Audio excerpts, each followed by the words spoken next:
விக்கிரவாண்டி சட்டமன்ற இடைத்தேர்தல் தமிழகத்தில் தற்போது பெரும் பரபரப்பை ஏற்படுத்தியுள்ள ஒரு தேர்தல். ஜூலை மாதம் 10ஆம் தேதி நடைபெற இருக்கிறது இந்த தேர்தல். இந்த தொகுதி விழுப்புரம் மாவட்டத்தில் உள்ள ஒரு சட்டமன்ற தொகுதியாகும். இந்த தொகுதி விழுப்புரம் மக்களவை தொகுதிக்கு உட்பட்ட ஒரு தொகுதி.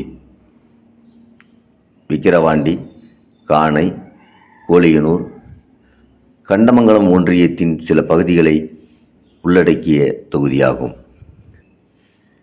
இந்த தொகுதியில் ஒரு சர்க்கரை ஆலையும், ஒரு சாராய ஆலையும், குறு மீன் உற்பத்தி நிலையம் ஒன்றும், ஒரு நூற்பாலையும், நவீன அரிசி ஆலைகள் மற்றும் முண்டியம்பாக்கம் அரசு மருத்துவக் கல்லூரி, மருத்துவமனை, தனியார் பொறியியல் கல்லூரிகளை உள்ளடக்கிய ஒரு தொகுதி.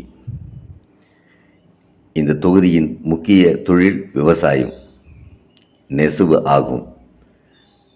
தொகுதி மறுசீரமைப்புக்கு பிறகு 2011ஆம் ஆண்டு இந்த தொகுதி உருவாக்கப்பட்டு, அப்போது இதன் முதல் உறுப்பினராக இந்திய கம்யூனிஸ்ட் கட்சி, மார்க்சிஸ்ட் கட்சியைச் சேர்ந்த ஆர். ராமமூர்த்தி தேர்ந்தெடுக்கப்பட்டார். அதன் பின்னர் நடைபெற்ற பொதுத் தேர்தலில் திராவிட முன்னேற்றக் கழகத்தைச் சேர்ந்த கு. ராதாமணி தேர்ந்தெடுக்கப்பட்டு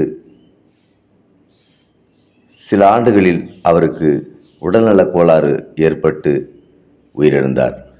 அதனைத் தொடர்ந்து 2019ஆம் ஆண்டு இடைத்தேர்தல் நடைபெற்றது. அப்போது நடைபெற்ற இடைத்தேர்தலில் அதிமுகவைச் சேர்ந்த முத்தமிழ்ச்செல்வன் தேர்ந்தெடுக்கப்பட்டார். அதன் பின்னர் 2021ஆம் ஆண்டு நடைபெற்ற பொதுத் தேர்தலில் திமுகவைச் சேர்ந்த நா. புகழேந்தி உறுப்பினராக தேர்ந்தெடுக்கப்பட்டார். 2024இல் அவர் உடல்நலக் கோளாறு காரணமாக உயிரிழந்ததைத் தொடர்ந்து மீண்டும் இப்போது இடைத்தேர்தல் நடைபெற்று வருகிறது. இந்த தேர்தலில் திமுகவைச் சேர்ந்த அன்னியூர் சிவா, பாட்டாளி மக்கள் கட்சியைச் சேர்ந்த அன்புமணி, நாம் தமிழர் கட்சியைச் சேர்ந்த மருத்துவர் அபிநயா உள்ளிட்ட 29 பேர் போட்டியிடுகின்றனர். இந்த தொகுதியில் பட்டியல் இனத்தவர்களும் வன்னியர்களும் பெரும்பாலும் வசிக்கின்றார்கள். இந்த தொகுதியில் வாக்காளர்களை அறுவடை செய்யும் வேளையில் அரசியல் கட்சிகள் இறங்கியுள்ளது. இங்கு வசிக்கும் மக்களின் கோரிக்கைகள் மிக நீண்ட பட்டியலாக இருந்தாலும் அதெல்லாம் இப்போது அரசியல்வாதிகளின் கவனத்திற்கு எட்டுவதற்கு வாய்ப்பில்லை. வெல்லப்போவது யார்?